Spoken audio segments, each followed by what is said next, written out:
प्रश्न पूछा कि सर हमारे सामने जो दिक्कतें आ रही हैं उसका सॉल्यूशन क्या हो सकता है, तो इस सीरीज़ में मैं उनके जो है जवाब देने की कोशिश करूंगा। आज पहला सवाल है जो सबसे ज़्यादा बार पूछा गया कि 12वीं के बाद जब आईएएस की तैयारी करें तो सर क्वालिफिकेशन क्या होना चाहिए। कई बच्चों ने मैसेज किया कि सर क्वालिफिकेशन हम फर्स्ट डिवीज़न नहीं है या हमारे मार्क्स बहुत अच्छे नहीं हैं, तो क्या हम यूपीएससी की तैयारी कर सकते हैं।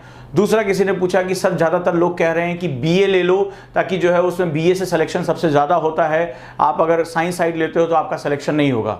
तो मैं आज इन विषयों पे बात करूंगा कि क्या चीज़ें आपके लिए ज़रूरी हैं और क्या चीज़ें मिथ हैं, और मैं उम्मीद करूंगा कि इस वीडियो को देखने के बाद आपके कई प्रॉब्लम का सॉल्यूशन आपको मिल जाएगा। जब हम पहली बात करें कि 12th में आपके परसेंटेज कितने होने चाहिए, तो ज़्यादातर ये क्वेश्चन पूछा जाता है। तो जहाँ तक मैं यूपीएससी के जो नोटिफिकेशन को देखता हूँ, समझता हूँ, यूपीएससी कहीं पर भी आपसे जो आपका परसेंटेज नहीं मांगता है, राइट। यानी कि आपसे ये नहीं कहेगा कि आप अगर फर्स्ट डिवीजन हो तभी आप जो यूपीएससी को क्वालिफाई कर सकते हो। बहुत सिंपल सा फंडा है, क्योंकि उनको प्रशासनिक अभियोग्यता यानी कि एडमिनिस्ट्रेटिव एप्टीट्यूड वाले बच्चे चाहिए। लेकिन हाँ, वो ये भी चाहते हैं कि आपके पास लर्निंग कैपेसिटी इतनी अच्छी हो कि जो आपके सामने ज्ञान, विज्ञान, देश विदेश, ये भूगोल, इतिहास, इन सब विषयों को जब आपके सामने रखा जाए तो आप इनकी एक अच्छी समझ को डेवलप कर सकें। यानी अगर हम बात करें तो जनरली आप कोशिश करिए कि कम से कम आपके 60% तो हो ही हो, लेकिन ये अटमोस्ट जो है वो डील नहीं हो सकता, ये वहां पर क्राइटेरिया नहीं हो सकता। आप जहां पर भी हो, तमाम ऐसा रिजल्ट देखा गया कि तमाम ऐसे बच्चे जिन्होंने कभी फर्स्ट डिवीजन नहीं क्वालिफाई किया, उन्होंने यूपीएससी जो है वो बड़े आराम से उन्होंने क्रैक किया। तो उसका एक सबसे बड़ा कारण होता है आपके अंदर एक प्रशासनिक अभियोग्यता होनी चाहिए। आप अपने समाज, अपने राष्ट्र, अपने अर्थव्यवस्था, अपनी राजनीति, इनको आप किस रूप में देखते हो, और सबसे बड़ी बात, आप अपने इंडिया को अपनी जो क्षमता है, अपनी बौद्धिकता, उसके माध्यम से आप कहां तक लेकर जा सकते हो। सो जो एक प्रशासनिक अभियोग्यता होती है, जो सोचने का तरीका होता है, प्रॉब्लम्स की गहराई तक पहुंचने का तरीका होता है, वो तरीका जो होता है वो एक सबसे खास होता है। तो यहां पर आपको अपने जो एडमिनिस्ट्रेटिव एप्टीट्यूड है उस पर आपको सबसे ज्यादा फोकस करके रखना पड़ेगा। अब प्रश्न के दूसरे हिस्से पर आते हैं, और प्रश्न का दूसरा हिस्सा है कि आप ग्रेजुएशन में क्या स्ट्रीम लें, बीए लें, बीएससी लें या कुछ और लें। क्या मैथ्स वाले का सिलेक्शन नहीं होता या साइंस वाले का नहीं होता, आर्ट्स वाले का होता है। तो मैं आपसे बस इतना कहना चाहूँगा, क्योंकि आपको इसमें विषय की गहराई तक जाना पड़ता है, आपको काफ़ी ज़्यादा जो है वो डायमेंशन पढ़ने पड़ते हैं। आर्ट्स वाले को इकोनॉमिक्स भी पढ़नी पड़ती है, कॉमर्स वाले को साइंस भी पढ़ना पड़ता है। तो इसमें विषय की पारंगता जो है वो एक विविध आयाम बहुत आवश्यक है। यहाँ पर यह बहुत महत्वपूर्ण नहीं है कि आप आर्ट साइड से पढ़ के आए हो या साइंस साइड से पढ़ कर आए हो। यहाँ महत्वपूर्ण ये होता है कि आपकी रुचि क्या है, आपका इंटरेस्ट क्या है। सपोज दैट आपका इंटरेस्ट साइंस में है, लेकिन आपने देखा देखी जो है कि नहीं, इसमें आर्ट के सब्जेक्ट जो है डोमिनेंट हो जाते हैं, तो आपने जो है आर्ट के सब्जेक्ट ले लिए।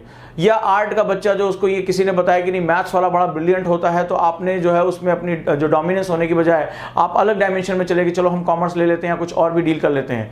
सो आपको यहाँ पर एक बात पता होना चाहिए कि बेसिकली जो है यहाँ आपका इंटरेस्ट सबसे ज़्यादा जरूरी है, कि आप जो है वो साइंस स्ट्रीम में कंफर्टेबल हैं या आर्ट्स स्ट्रीम में। ये आपकी अपनी कॉल होगी, जहाँ पर आप जो है सही डिसीजन ले पाएंगे। बस ये ध्यान रखिएगा कि यूपीएससी में किसी स्ट्रीम विशेष को जो है वो बहुत फोकस नहीं किया जाता, राइट। यहाँ पर जो होता है वो सभी विषयों को लगभग एक एनलार्जमेंट दिया जाता है। हाँ, ये जरूर देखा गया कि कई बार यहाँ ह्यूमैनिटी के सब्जेक्ट्स को जो है वो एज मिल जाती है, लेकिन इस बार का मिथक जो है वो और भी टूटता है। तमाम इंजीनियरिंग स्टूडेंट जो है वो यूपीएससी में बहुत अच्छा कर रहे हैं। यानी ये बिल्कुल नहीं कहा जा सकता कि जिसका बैकग्राउंड आर्ट्स का है वही यूपीएससी में बहुत अच्छा कर पाएगा।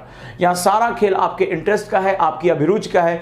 आप वाकई में यूपीएससी को दिल से जीते हैं, उसको क्रैक करना चाहते हैं, और इसके भी पार कि सिर्फ मुझे इस एग्जाम को क्रैक नहीं करना है। अगर आपके अंदर मोटिवेशन फोर्स है कि मुझे अपनी कंट्री को कुछ देना है, मुझे अपनी सोसाइटी के लिए कुछ करना है, और मेरा कंट्रीब्यूशन इस देश में याद रखा जाएगा, अगर ये आपका मोटिवेशन है, तो आप किसी भी स्ट्रीम से हो, आप बेहतरीन और बहुत अच्छा कर सकते हो, और यहां पर जो है यूपीएससी आपका स्वागत करेगा।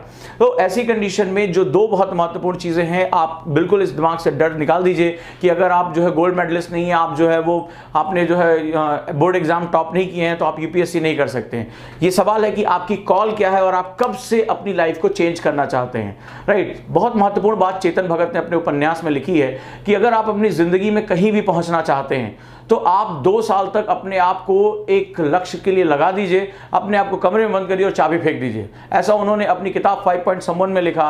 और यही बहुत महत्वपूर्ण बात है कि जब भी आप अपनी लाइफ में कोई परिवर्तन करना चाहते हैं, आपका इतिहास क्या रहा इससे कोई मतलब नहीं है। आप बहुत अच्छे स्टूडेंट रहे हैं, नहीं रहे हैं, लोगों ने आपको ताने दिए हैं, लोगों ने आपकी टांगें खींची हैं, कोई बात नहीं है। जिस दिन आपको ये लग जाए आपके इस दिल पर कि मुझे यहां से अपनी लाइफ को एक बड़ा डायमेंशन देना है, तो दुनिया में हजारों ऐसे एग्जाम्पल हैं जिनको लोगों ने नालायक कहा, जिनको कहा कि आप बहुत अच्छा नहीं कर सकते, और सडनली उन्होंने अपनी दुनिया को जो है चेंज करके दिखा दिया।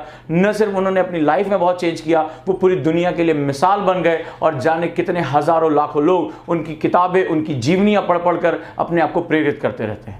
तो मैं बस इतना चाहता हूं कि आप लोग भी आगे बढ़ें, अपनी लाइफ में चेंज करें, और आपका इतिहास क्या रहा है, आपका अतीत क्या रहा है, इस बात से मतलब नहीं है। यहां से अपने आप को एक जबरदस्त चेंज दीजिए कि मुझे 2 से 3 साल अपने लक्ष्य के लिए अपने आप को झोंक देना है, और जहां मैं पहुंचना चाहता हूं वहां मैं पहुंच के रहूंगा। तो दोस्तों, इस तरह अपनी तैयारी को आगे बढ़ाइए, जहां से आप अपनी लाइफ को एक जबरदस्त ट्विस्ट दे सकते हैं। धन्यवाद दोस्तों।